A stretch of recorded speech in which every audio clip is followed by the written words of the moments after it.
Hi guys, and welcome back to the third part of my tic-tac-toe in Pygame series. In the last video I focused on creating event handlers for mouse clicks, and I used those to determine which cell the player had clicked into, and based on that I was placing the correct player's marker. But if you remember, there was no end game condition, so it was possible to create a row or create three in a row and keep playing afterwards. So what I'm going to focus on in this final video is adding in an additional function which is going to be looking for that win condition. And once that's been reached, I'll give the player the option to, well, first of all, I'll display who has won. I will end the game so they're not able to continue placing markers. And lastly, I'll give the option to play again, which will reset the board entirely. Okay, so to begin, I'm going to start by defining my check winner function. So I'll create this somewhere down here, just above my main loop. So I'll say define check winner. And essentially all I'm going to be doing here is, again, scrolling through or iterating over my markers list. And I'm going to be looking for certain winning combinations. So I'm going to start off with, as usual, for X in markers, which is going to be my for loop through that list. So I'm going to go through it in order. I'll first of all check the columns for a winning combination, then the rows, and then lastly the cross. So I'll start by saying check columns. So because this loop is going to be giving me X values of a list, the way to check is by simply summing up whatever is in that list.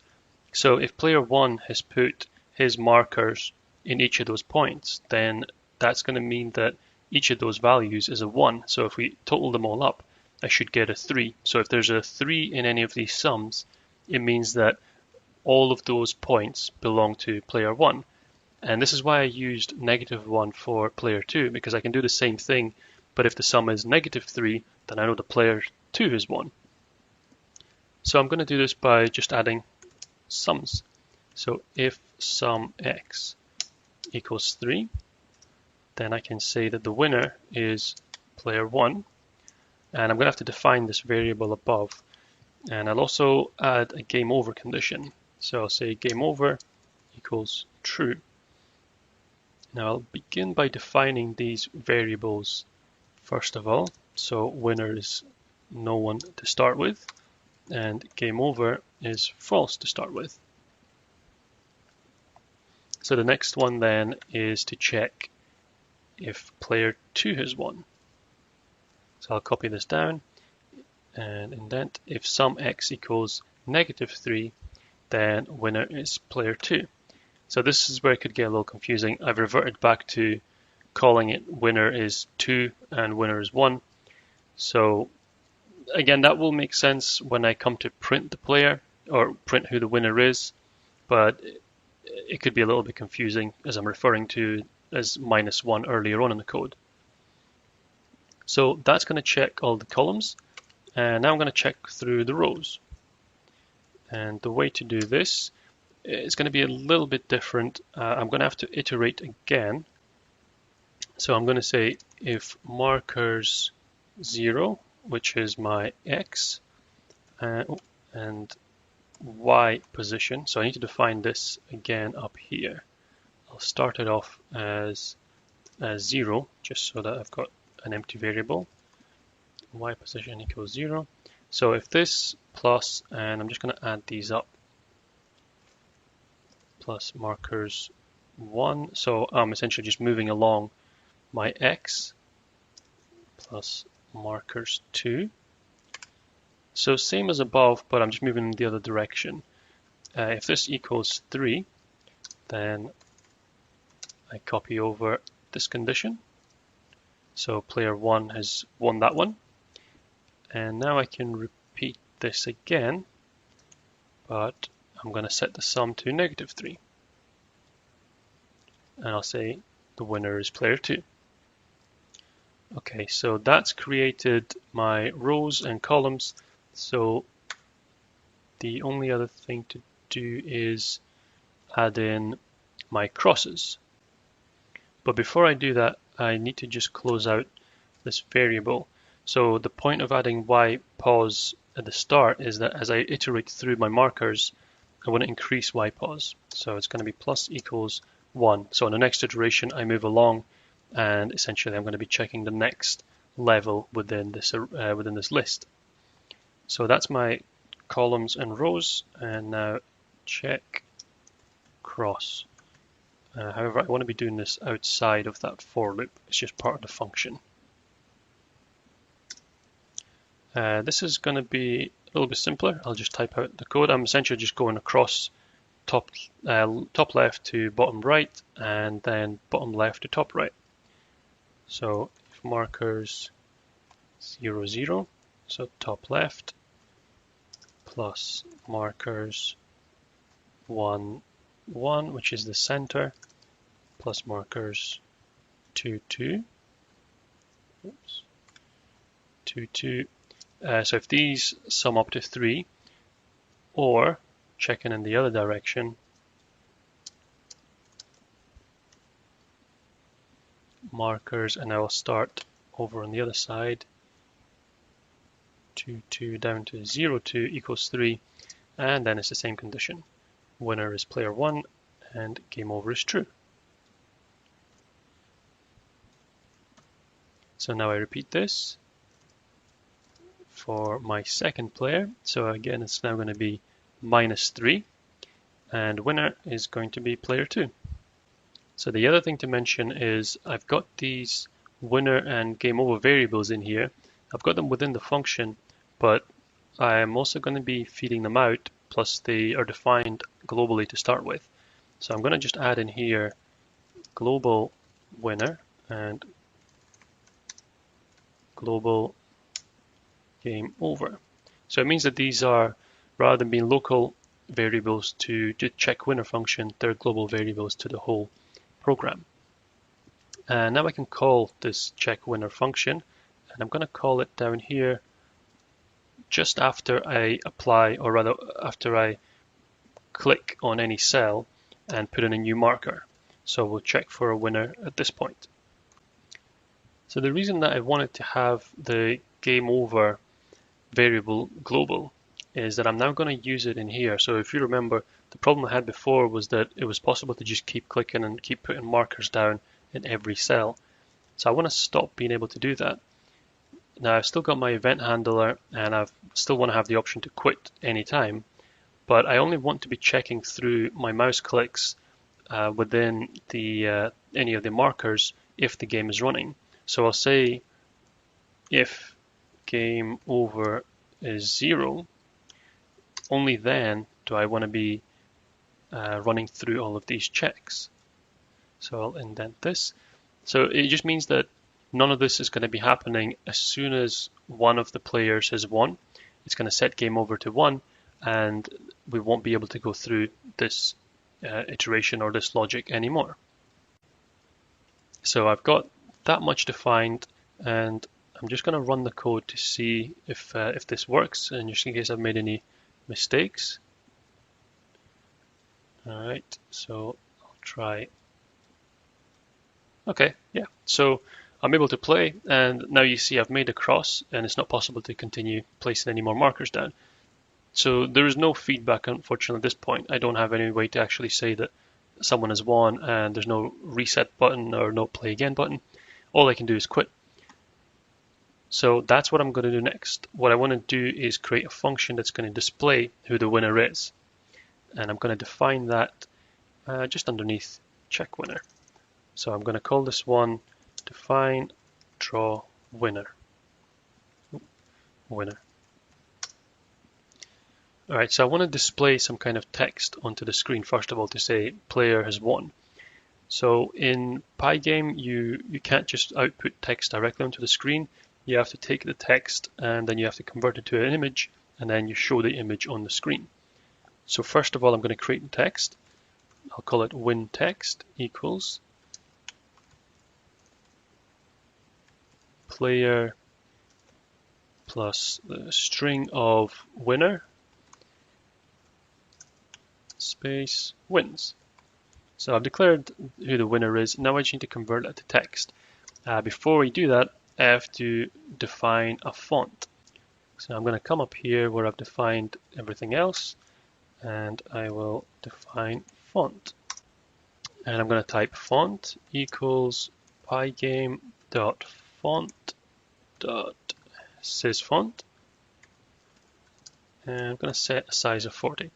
So that's my font defined. I've not given it a specific type of font. I just needed to initialize something in here. I can now go back to my draw winner function, and then I've got that font defined. I can convert this text to an image. So I'll say win image equals font render, my text, font text, and I need to give it a color. So let's say blue. I'll just check if I've defined it. I haven't defined the blue yet, so I'll call it blue equals 00255. So now to put this text or this image onto the screen, use a function called blit. So I specify first of all my display, which is called screen, dot blit, and then I select my image, so it's win image, and now I need to enter a position for it. So for now, I mean, you could be precise in this, but I'm just going to type in kind of central. So I'm going to say screen width floor division here, floor divided by 2, and I'll move it over to the left a bit because I don't want it to start in the center, because then it'll move over to the right quite a lot. And then screen height, again, floor divided by 2, and this time minus 50, so it starts a little bit higher up. So what this will do is it will print out player 1 or player 2 wins in the color blue over the screen, but it's kind of going to contrast against the background. So I want something like a rectangle of a different color behind this text, just so it stands out a little bit more. So that's what I'm going to add in now. I'll just use the Pygame draw rect function again. So as usual, I'll define it to my screen, give it a color of green, and I'm going to give it a start point. So I'll make a start pretty much in the same place as the text. So screen width divided by 2 minus 100, and screen height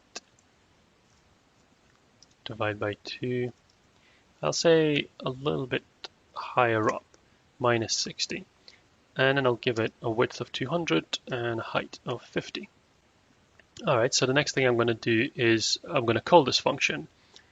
But first, what I've noticed is I've got this variable in here, but it's not a local variable to the function, so I actually need to add that in here as one of the arguments.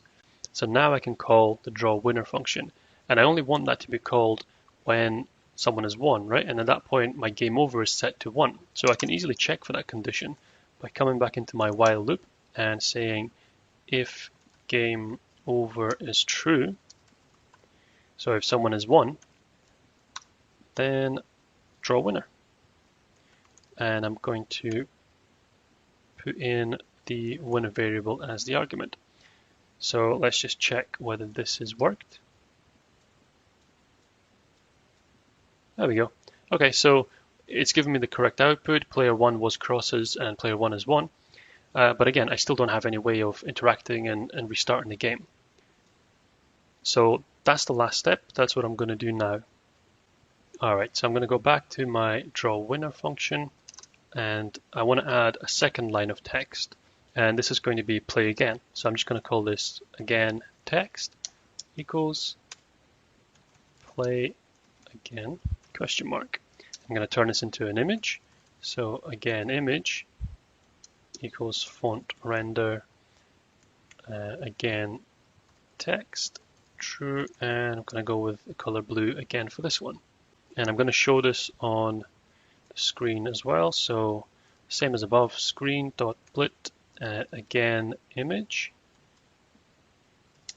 and I'm going to show this screen width divided by 2 minus 80, and it's going to be a little bit lower down beneath the winner text. So plus 10. So what this is going to do is the same as above, but now it's going to print out play again underneath it. But I want this to be a clickable button, and I want it to actually do something, some kind of function. So Pygame has these rectangles that we can draw with the draw rect function, but it's possible to actually declare or create a variable and define that as a rectangle.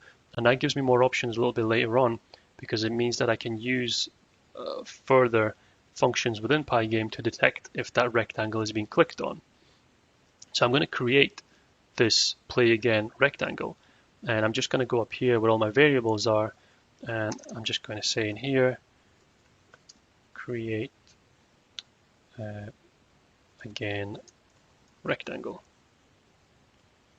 play again rectangle, and I'm going to say again rect equals, and I use the Pygame rect function, and what I need to feed in here basically is just the start position, the width, and height. So I'm going to say screen width 5x2. I'm going to pretty much copy more or less what I've defined for the play again text. So then screen height 2. I think that's where I put it. Plus 10. Yeah, so I want the box to start above it, so it kind of envelops it. And then I want it to be 160 wide and 50 tall. So that's created my rectangle and stored it in this again rect variable. So I go back to draw winner, and before I split that image, I want to put in my rectangle. So just the same as before, Pygame draw rect, and to define the screen, define the color, and this time all I need to do is put in that variable, again rect. So for the last bit then, I've now got this function of draw winner, and I define it here, or rather I call it here. So I'm just going to just double check that it works fine still. Okay, so there we go. There's my both of my texts. It's still not clickable, but I know that it's defined. I know it's there. So that's the last bit to add. I'm going to put this all into here, and I'm just going to put a comment that I'm going to check for mouse click to see if user has clicked on play again. And it's going to be very much the same as what I've got above. So I'm just going to copy this down and correct the indentation. So if event type is if we've clicked, then just click to true again as before. And if we release and click is still true, now this is where I actually carry out the game logic. So I'll set click to false again. I want to get the position of the mouse. So I'm just going to copy this again rather than typing it. I've got my mouse position. And this is where that function comes in. So if that rectangle from before, again rect, and I'm going to use the Pygame collide point function and feed in the mouse position. So basically at the point of the click, if that mouse was within the boundaries of that rectangle, then I want to execute the code for playing again. And all that's going to be is I just want to reset my variables. So I can pretty much just go back up here where I've defined them to start with. I can just bring them all down and see which ones I need.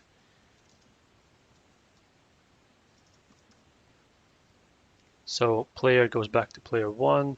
Line width, I don't actually need that to be redefined. I reset my markers list, so everything goes back to 0. Clicked is already false, so I don't need to define that. And player 1, no winner, and game over is false. So the final thing to do now that I've reset everything, remember markers is now an empty list, but I need all those zeros to be populated. So I'm going to go back up here where, it was here that I created them in the first place, and I'm just going to paste this in. Now in reality, you would want to make this some kind of function so that you can just call it whenever you need it, and as the code gets more complicated, that is what you would do. But here I'm just going to copy it and paste. So I think that should be everything. I'm just going to run it just to check. All right, let's try this. There we go. So I'll let, whoops, I was trying to let player 2 in this time. Okay, so that's it. That's pretty much all the code, and not overly complicated.